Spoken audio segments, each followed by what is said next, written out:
Baiklah, pada saat ini saya akan menjelaskan pengertian keuangan. Pengertian keuangan yaitu mempelajari bagaimana individu atau organisasi bisnis meningkatkan, mengalokasikan, dan menggunakan sumber daya moneter sejalan dengan waktu dan dengan mempertimbangkan atau menghitung resiko dalam menjalankan proyek. Kemudian aspek keuangan. Aspek keuangan ini merupakan aspek yang digunakan untuk menilai keuangan perusahaan secara keseluruhan. Aspek ini memberikan gambaran yang berkaitan dengan keuntungan perusahaan, sehingga aspek ini merupakan salah satu aspek yang sangat penting untuk dinilai kelayakannya. Dan alat ukur untuk menentukan kelayakan suatu usaha berdasarkan kriteria investasi dapat dilakukan dengan pendekatan yang pertama, payback period, yang kedua, average rate of return, yang ketiga, net present value, yang keempat, internal rate of return, yang kelima, profitability index, yang keenam atau yang terakhir, break even point. Baik, pada pembahasan kali ini saya akan membahas tentang BEP atau break even point. Jadi BEP atau break even point itu adalah posisi titik atau batas di mana perusahaan tidak untung dan tidak rugi, atau besarnya tingkat penjualan sama dengan total biaya yang dikeluarkan. Untuk menghitung BEP, kita harus menggolongkan dua biaya, yaitu pertama biaya tetap dan yang kedua biaya tidak tetap atau variabel. Biaya tetap yaitu biaya yang selama satu periode kerja adalah jumlahnya tetap dan tidak mengalami perubahan, atau biaya tidak berubah meskipun volume produksi berubah. Sedangkan biaya tidak tetap atau variabel yaitu jenis biaya yang naik turunnya bersama-sama dengan volume produksi. Volume produksi bertambah, maka bertambah pula biayanya, dan sebaliknya. Untuk rumus perhitungan BEP yaitu BEP dalam unit dan BEP dalam rupiah. Nah, salah satu kunci keuangan perusahaan adalah keberhasilan memilih dan menggunakan rasio keuangan secara tepat, karena akan mempengaruhi keputusan manajemen perusahaan. Nah, apa itu rasio keuangan? Nah, rasio keuangan di sini dimaksudkan sebagai alat yang digunakan untuk membandingkan angka dan jumlah-jumlah data yang terdapat di laporan keuangan perusahaan tersebut. Nah, dengan tujuan untuk menggambarkan dan menjelaskan baik buruknya keadaan posisi keuangan perusahaan. Untuk penggolongan rasio keuangan sendiri disesuaikan dengan tujuan agar diperoleh hasil analisis dan rekomendasi sesuai dengan keperluan yang diinginkan. Kemudian penggolongan rasio keuangan sendiri terbagi dalam 6 golongan. Pertama ada rasio likuiditas, kedua ada rasio solvabilitas, ketiga ada rasio probabilitas, keempat ada rasio leverage, kelima ada rasio aktivitas, dan keenam ada rasio. Selanjutnya ada analisis rasio. Analisis rasio digunakan dalam melakukan analisis kerja keuangan dengan tujuan untuk mengetahui sejauh mana operasional perusahaan berjalan seefektif dalam mencapai tujuannya. Adapun manfaat yang dapat diambil dengan dipergunakannya rasio keuangan. Yang pertama, sangat bermanfaat untuk dijadikan alat penilaian kerja dan prestasi perusahaan. Yang kedua, sangat bermanfaat bagi pihak manajemen sebagai rujukan untuk membuat perencanaan. Yang ketiga, dapat dijadikan sebagai alat untuk mengevaluasi kondisi suatu perusahaan dari perspektif keuangan. Keempat, juga bermanfaat bagi para kreditor untuk memperkirakan potensi resiko yang akan dihadapi dikaitkan dengan adanya jaminan kelangsungan pembayaran bunga dan pengembalian pokok pinjaman. Selanjutnya, tujuan utama yang ingin dicapai suatu perusahaan adalah memperoleh laba atau keuntungan yang maksimal dan meningkatnya profitabilitas perusahaan. Profitabilitas suatu perusahaan dapat dinilai dan diukur dengan menghubungkan antara laba atau keuntungan yang diperoleh dari kegiatan operasional perusahaan dengan kekayaan atau aset yang digunakan untuk menghasilkan keuntungan tersebut. Rasio profitabilitas. Profitabilitas merupakan hasil akhir bersih dari berbagai kebijakan dan keputusan, di mana rasio ini digunakan sebagai alat pengukur atas kemampuan perusahaan untuk memperoleh keuntungan dari setiap rupiah penjualan yang dihasilkan. Yang termasuk dalam rasio profitabilitas adalah sebagai berikut. Yang pertama, return on investment atau ROI. Merupakan perbandingan laba bersih setelah pajak dengan total aktiva. ROI adalah rasio yang mengukur kemampuan perusahaan secara keseluruhan dalam menghasilkan keuntungan dengan jumlah keseluruhan aktiva yang tersedia di dalam perusahaan. Semakin tinggi rasio ini, maka semakin baik keadaan suatu perusahaan. Rumus perhitungan untuk ROI yaitu Return on Investment sama dengan laba setelah pajak per investasi kali 100%. Yang kedua, Gross Profit Margin atau GPM. Gross Profit Margin merupakan perbandingan penjualan bersih dikurangi harga pokok penjualan dengan penjualan bersih atau rasio antara laba kotor dengan penjualan bersih. Rumus perhitungan untuk GPM yaitu Gross Profit Margin sama dengan laba kotor per penjualan kali 100%. Operating Profit Margin atau OPM merupakan perbandingan antara laba usaha dan penjualan. Operating Profit Margin merupakan rasio yang menggambarkan apa yang biasanya disebut pure profit yang diterima atas setiap rupiah dari penjualan yang dilakukan. Operating Profit Margin juga merupakan ukuran persentase dari setiap hasil penjualan sesudah semua biaya dan pengeluaran lain, kecuali bunga pajak atau laba bersih yang dihasilkan dari setiap penjualan. Rumus perhitungan untuk OPM yaitu Operating Profit Margin sama dengan laba operasi dibagi penjualan dikali 100%. Berikutnya Net Profit Margin atau NPM. Net Profit Margin atau margin laba bersih merupakan keuntungan penjualan setelah menghitung seluruh biaya dan pajak penghasilan. Net Profit Margin menunjukkan kemampuan perusahaan dalam menghasilkan laba dari tingkat volume usaha tertentu. Net Profit Margin dapat diinterpretasikan sebagai tingkat efisiensi perusahaan, yaitu sejauh mana kemampuan untuk menekan biaya-biaya yang ada di dalam sebuah perusahaan. Semakin tinggi Net Profit Margin, maka suatu perusahaan semakin efektif dalam menjalankan operasinya. Rumus perhitungan untuk NPM yaitu Net Profit Margin sama dengan laba setelah pajak dibagi penjualan bersih dikali 100%. Yang berikutnya Return on Equity atau ROE. Return on Equity merupakan perbandingan antara laba bersih sesudah pajak dengan total ekuitas.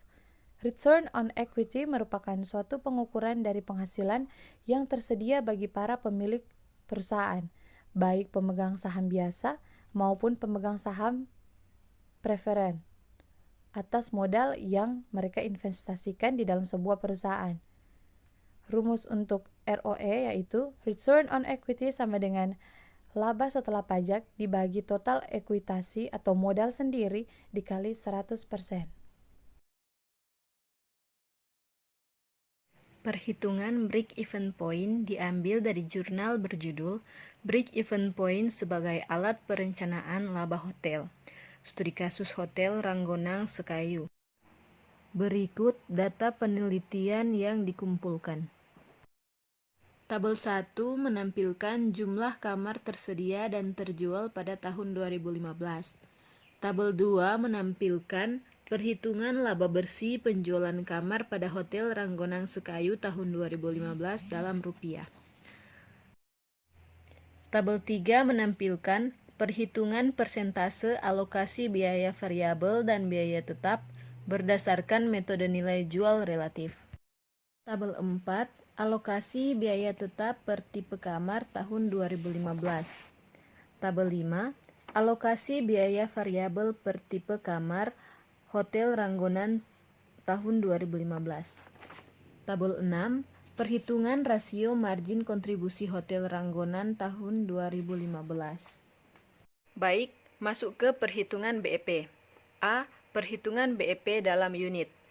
Dapat dihitung dengan rumus BEP unit sama dengan biaya tetap total per harga jual per unit kurang biaya variabel per unit, di mana untuk tipe superior setelah dimasukkan data ke dalam rumus, maka diperoleh BEP unit sebanyak 1.701 unit. Kemudian untuk tipe kamar deluxe diperoleh BEP unit sebanyak 2.126 unit. Kemudian pada tipe suite diperoleh BEP unit yaitu 213 unit. B. Perhitungan BEP dalam rupiah. Dapat dihitung dengan rumus BEP rupiah sama dengan biaya tetap total per rasio margin kontribusi, di mana untuk tipe kamar superior Setelah dimasukkan data ke dalam rumus, maka diperoleh BEP rupiah Rp839.904.545. Kemudian BEP rupiah untuk kamar tipe deluxe adalah Rp1.339.712.153. Dan untuk tipe kamar suite, BEP rupiah yang diperoleh adalah Rp316.696.408.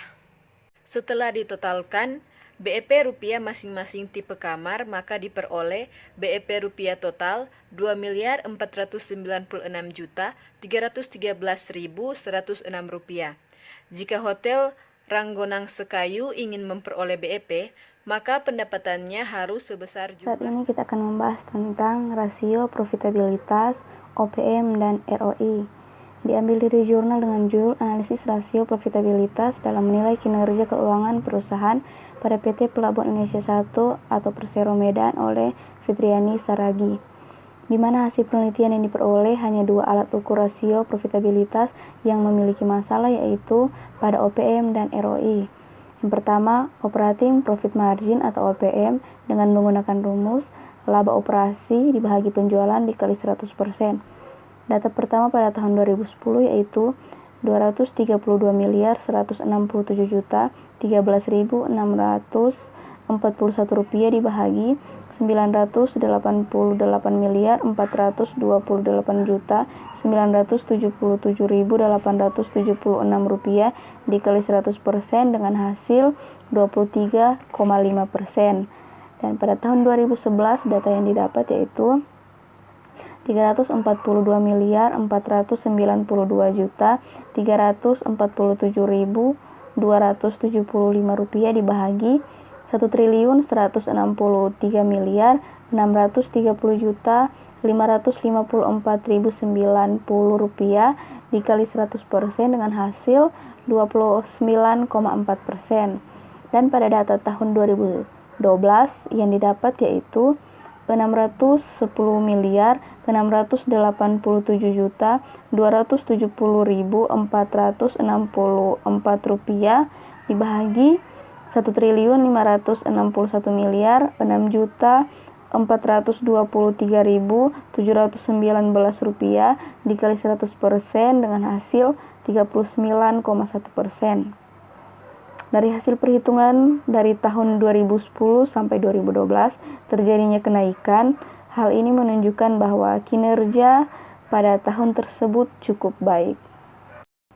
Berikutnya Return on Investment atau ROI dengan menggunakan rumus laba setelah pajak dibagi total aktiva dikali 100%.